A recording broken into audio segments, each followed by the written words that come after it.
Hi friends, કેમ છો? ખભાતમાં આજે આપણે બાળકને માતૃભાષામાં ભણાવવું જોઈએ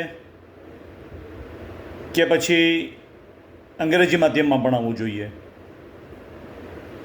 તેની થોડી વાતો કરીશું. નો ડાઉટ ઘણાની માતૃભાષા અંગ્રેજી પણ હોય છે, પણ આપણા અહીંયા એની સંખ્યા લગભગ નગણ્ય છે. આપણા અહીંયા દરેક રાજ્યમાં અને પ્રદેશમાં અલગ અલગ માતૃભાષા છે.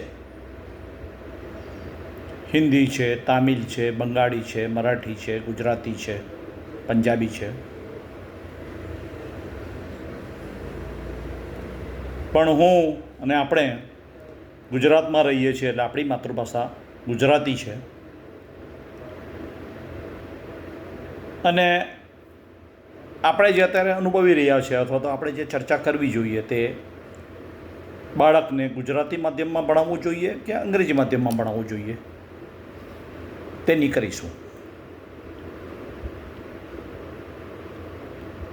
જે શિક્ષણશાસ્ત્રીઓ છે,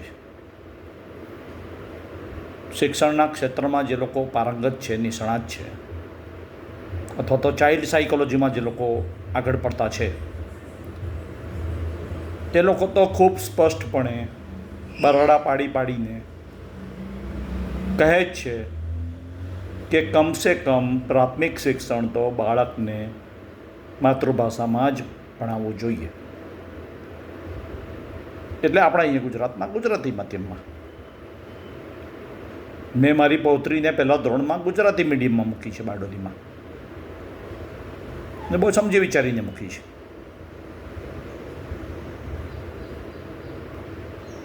અંગ્રેજી માધ્યમનો વિરોધી નથી, પણ થોડો ઉપલો માળ ચલાવીને, થોડી બુદ્ધિ વાપરીને આપણે એ નક્કી કરવાનું છે કે આપણે બાળકનો સાચો માનસિક વિકાસ કરવો છે કે નહીં. બાળક માતૃભાષામાં જો ભણશે તો એનામાં એક મૌલિકતા આવશે, વિષયને વ્યવસ્થિત રીતે સમજવાની અને સમજ્યા પછી તેને વ્યક્ત કરવાની, બોલીને કે લખીને, અથવા તો એનું પૃથ્થકરણ કરવાની.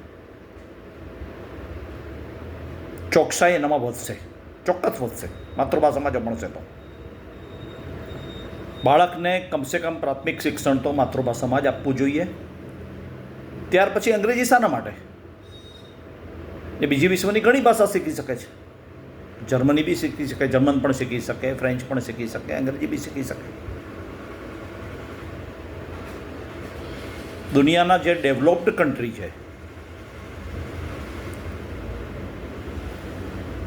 Germany, Japan, France, Israel, China, Russia, ચીન અને બીજા બી કોઈક હશે, એ લોકો એક પણ અક્ષર અંગ્રેજી બોલતા નથી કે લખતા નથી.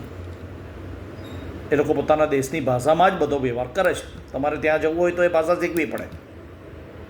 આપણે જાણીએ છીએ કે જર્મનીમાં એન્જિનિયરિંગનું એજ્યુકેશન ખૂબ સરસ છે, તો તમારે જર્મન ભાષા શીખવી પડે છે. હવે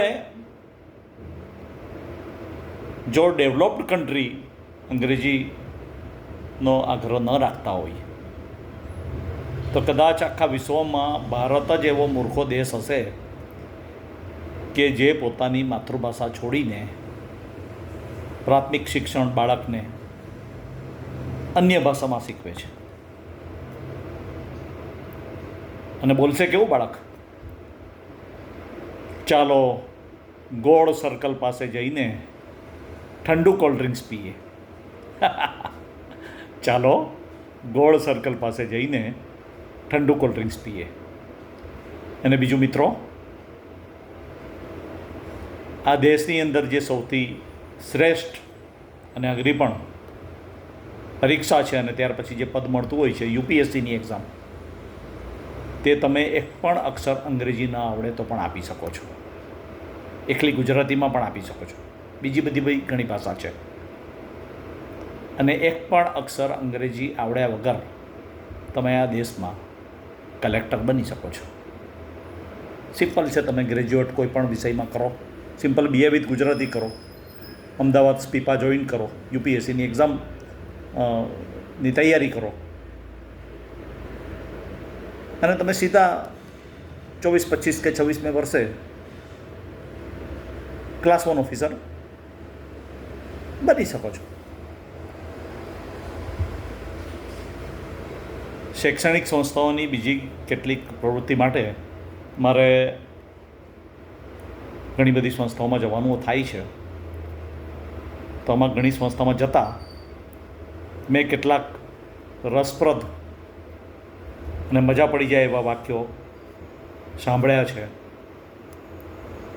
કઈ સંસ્થામાં કોના દ્વારા સાંભળ્યા છે એ હું આપને નથી કહેતો, પણ એમાંના કેટલાક વાક્યો તમારી સાથે શેર કરું છું. એક તો આ પેલું કીધું તે કે ચાલો ગોળ સર્કલ પાસે જઈને ઠંડુ કોલ્ડ ડ્રિંક્સ પીએ.